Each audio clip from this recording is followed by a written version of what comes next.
Today your focus is going to be I can build fluency with standard algorithm by finding products of multi-digit factors. So if we take a look at your first value, the first value that we are going to look at multiplying is going to be from this problem. It says, how much does the Carson family pay each year for their cell phones? And on their cell phone bill, they pay $271. So they pay $271 each year. And there are 12 years or 12 months in a year. So to first solve this, I'm going to go ahead and I'm going to create my estimate. So I'm going to do 300 multiplied by 12.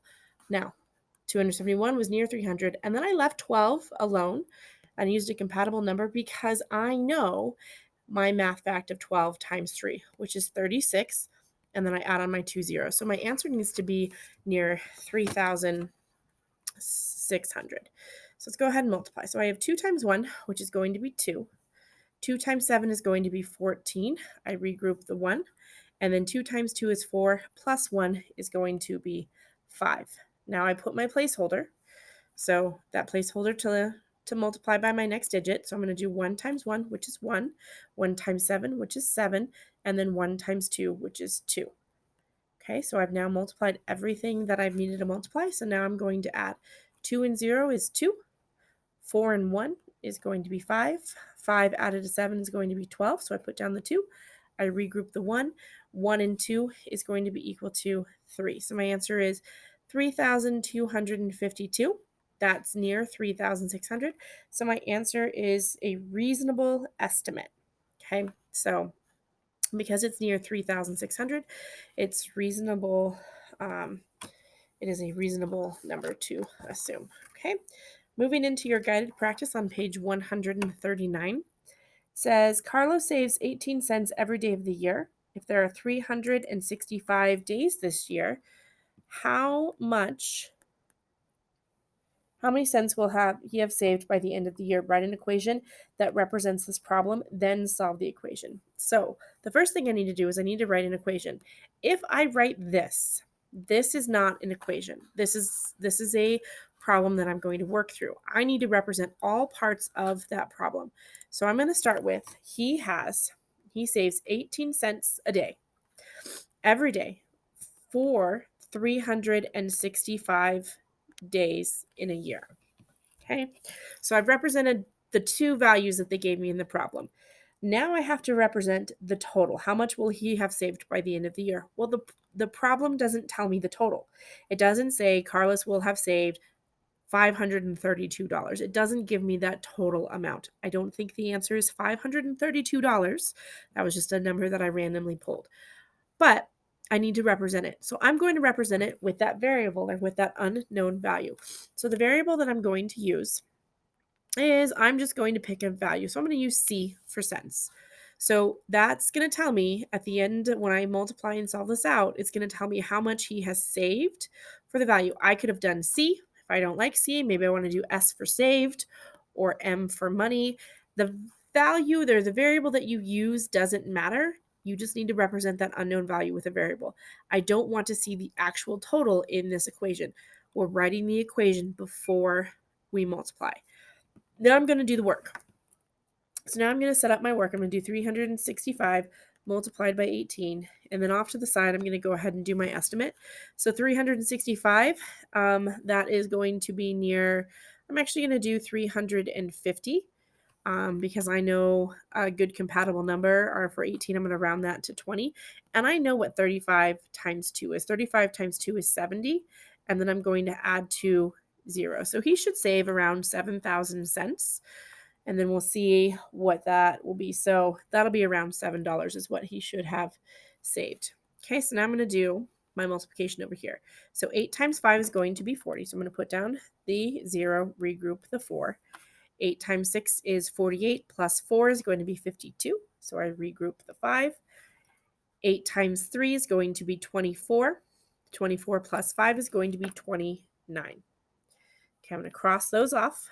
My regrouping's off. I'm going to add my placeholder. And now I'm going to start multiplying by the 1.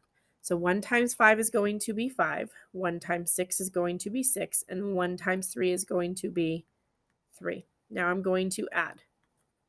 Okay, so 0 plus 0 is 0. 2 plus 5 is going to be 7. 9 plus 6 is going to be 15. So I put down the 5. I regroup the 1. 1 plus 2 is 3. 3 plus 3 is 6. So my answer is 6,570 cents.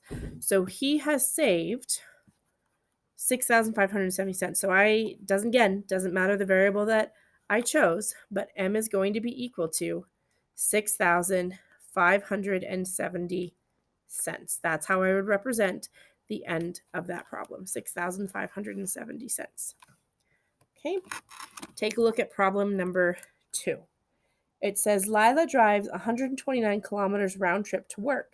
So round trip means to work and from work. Okay, how many kilometers does she drive in 31 days?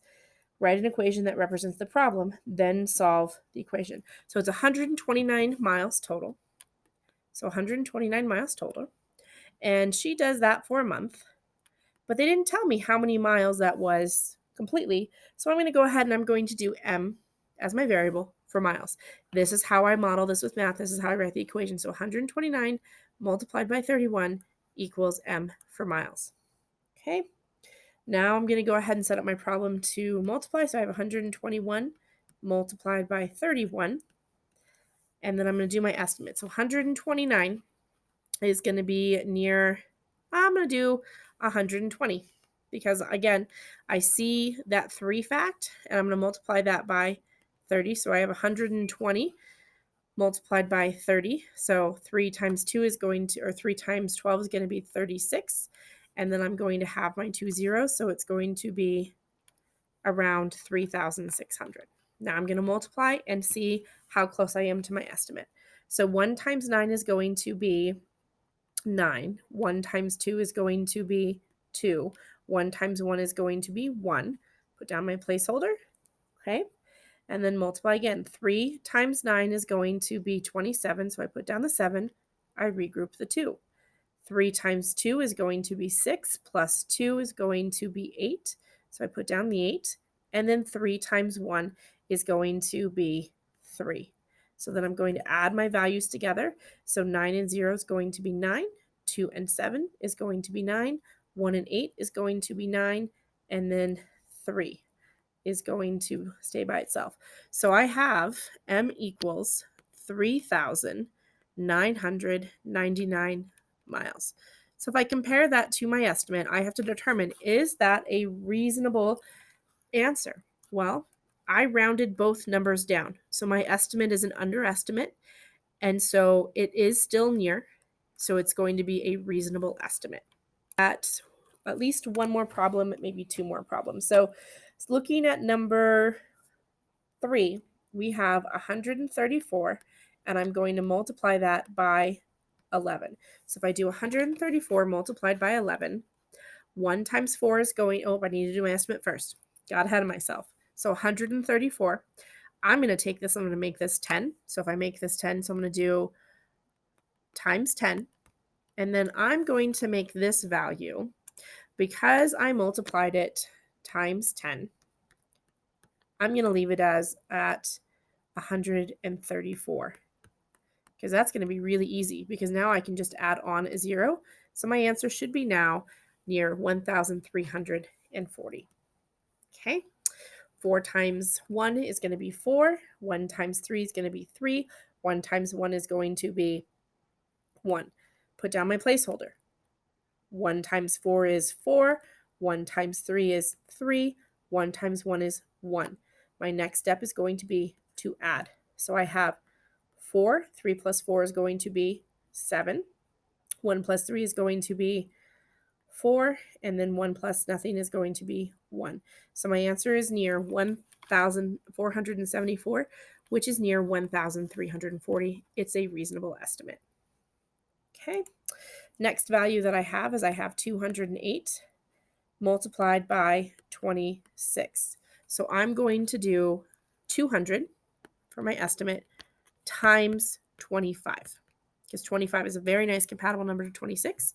And I know that if I have 2 quarters, which is what I think of when I think of 25, 25 times 2 is going to be 50. And then I put my 2 zeros back on. Now I'm going to multiply. Okay. 6 times 8 is going to be 48, so I put down the 8. I regroup the 4. 6 times 0 is 0 plus 4 is going to be 4. 6 times 2 is 12, so I just write down the 12. Okay, so I'm now done multiplying by the 6. So I'm going to cross off my regrouping. I'm going to put a placeholder. 2 times 8 is going to be 16. Regroup the 1. 2 times 0 is going to be 0 plus 1 is going to be 1. And then 2 times 2 is going to be 4. So add those together. I end up with 8 and 0 is 8. 4 and 6 is 10. So I regroup the 1. 1, 2, and 1 is 4. And then 1 plus 4 is 5. So my answer is 5,408, which is very close to 5,000. It's a reasonable answer.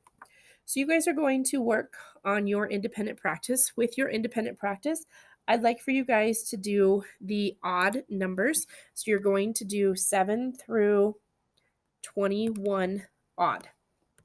And then you're going to work on all of your math practices on the back.